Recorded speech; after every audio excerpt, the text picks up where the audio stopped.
কিন্তু মনে রাখবেন, আপনাদের বিরুদ্ধে যদি প্রজন্ম নামে তাহলে আপনারা কেউ গদিতে বসে থাকতে পারবেন না।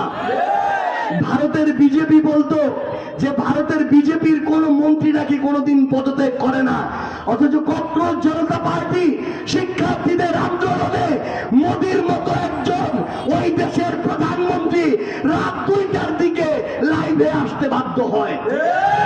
এই হচ্ছে তরুণ প্রজন্মের শক্তি। আজকে শিক্ষামন্ত্রী পদত্যাগ করেছে, আমরা আমাদের শিক্ষামন্ত্রী প্রধানমন্ত্রীকে বলতে চাই, আপনারা হাসিনার চেয়ে বেশি আসন পান নাই, হাসিনার চেয়ে বেশি শক্তিশালী না, মোদির চেয়ে বেশি শক্তিশালী না, আপনারা আর মানুষের উপরে জুলুম কইলেন না। মানুষের উপরে জুলুম করে আগামীতে কেউ টিকে থাকতে পারবে না। আজকে যখন আমাদের এখানে প্রোগ্রামে আসছিল, আমাদের অনেক ভাইকে বাধা দেওয়া হয়েছে, অনেক ভাইকে হুমকি দেওয়া হয়েছে, অনেক ভাইকে বলা হয়েছে সাজ্জিদ নাসির তো চলে যাবে, তারপরে কিভাবে এলাকায় থাকো দেখে নিব। আপনাদেরকে বলি, আওয়ামী লীগ আপনাদের যে শক্তিশালী ছিল, আওয়ামী লীগ আজকে নাই। আপনারা যদি নিজেদেরকে তার চেয়ে বড়